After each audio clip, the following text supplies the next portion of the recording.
Holy shit.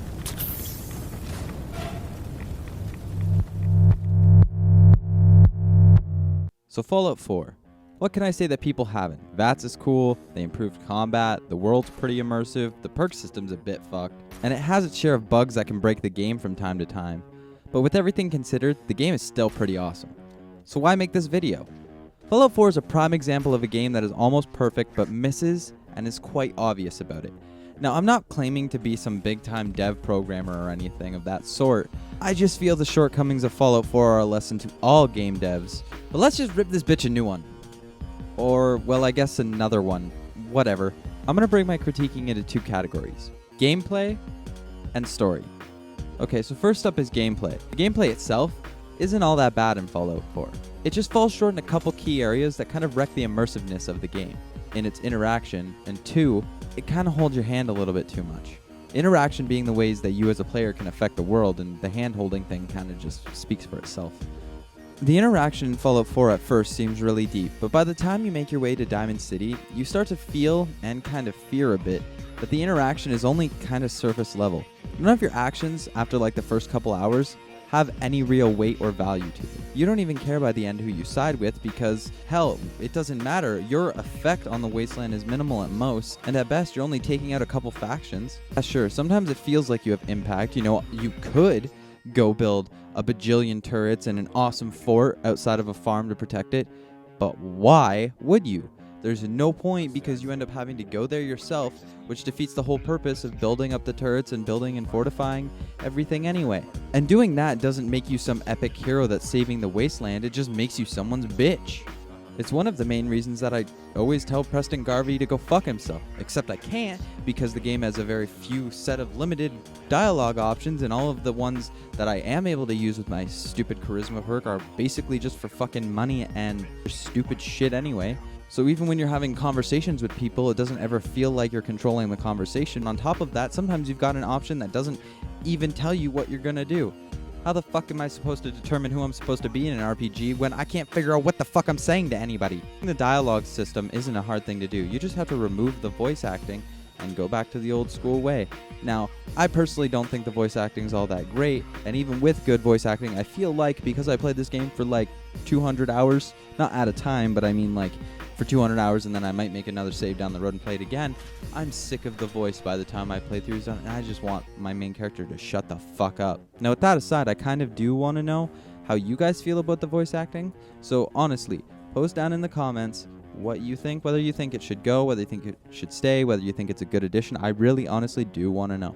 Now, to fix the interaction with the world, that in itself is a whole situation that involves way more work than a simple explanation in one video. It would take a whole video to do, so I might do that in the future, but for now, let's just say it's possible, but it's something that you would have to change a bunch of key elements within the game to fix. The next thing in gameplay that really bothers me is the hand-holding that goes on. Now, I don't know if you've ever heard of the term ludonarrative dissonance, but it basically means that the player and the character, like, in the world are not experiencing the same story, and, like, there's a detachment between the two. You aren't the character. You're more of yourself personified through actions that the character does, if that makes any sense. And what that causes is the main story to feel arbitrary or unimportant because of all the other sources of interaction within the world. Now, I get why they hold your hand so much. Like, I get why they put in the compass markers and stuff like that, but I really think it could be done better. It could simply be done through dialogue. I mean, you could simply just talk to somebody and they're like, hey, southwest of here somewhere, there's an encampment, and you should go check it out. And that would be awesome. So then you just go southwest. See, the problem with that, though, is that they have to have the dialogue system proper so that you can come back and maybe ask them again, or maybe they can give you a wasteland journal. So whenever you find a key note or something, you'll write it down in there and then you'll remember it. And that would be awesome. I think that would be way better because, fuck it, we can put our own markers on a goddamn map. The people can still be like, we'll just go to blah, blah, blah, blah, blah, and it's southwest here on your thing. And then maybe instead of the actual placement of the place, give us a circle. Don't give us the exact placement. Maybe that's even better. Then it kind of appeases both sides of the fence. But like we need to not give it such a straightforward approach, because what that causes is the player to feel like doing the main story is just, oh, I gotta go here and I gotta go through here and I gotta go do this. It starts to feel like you're just going through the motions, and so you kind of pick up side quests to actually bog down the time that the story is going to take. And by the end of the game, you kind of feel stupid because you're like, oh, my son was kidnapped and I just took 200 hours wandering through a bunch of shit, even though I knew where he was the whole time. I was just fucking around.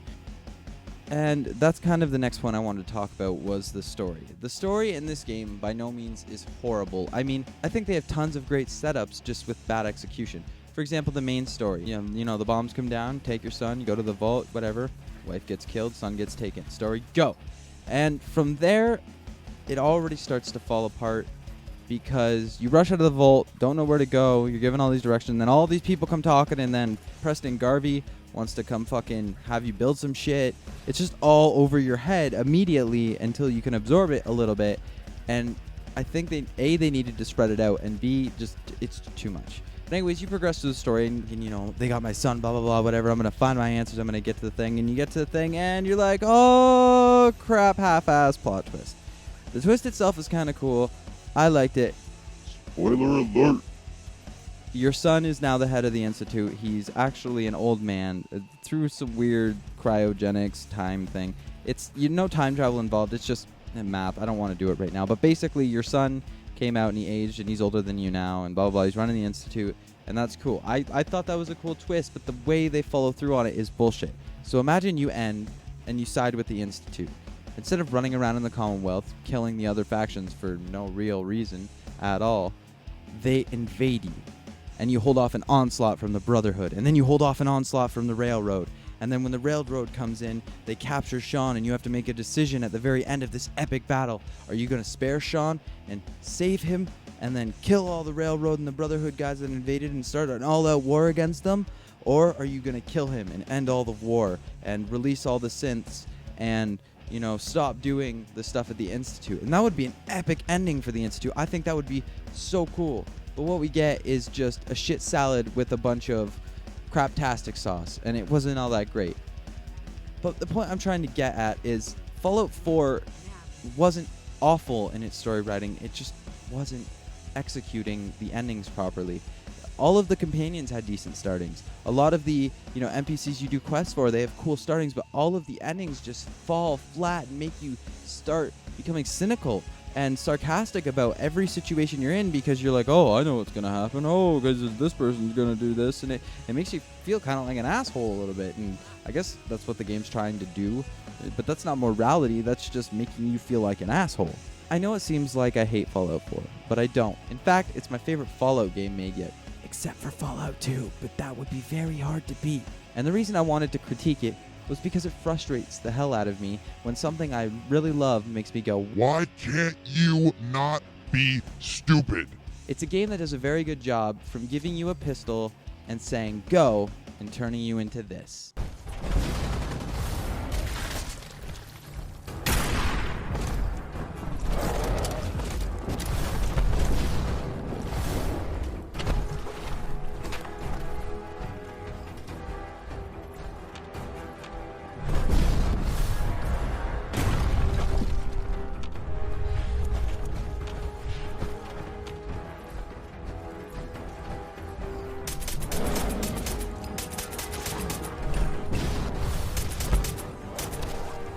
Stop right there.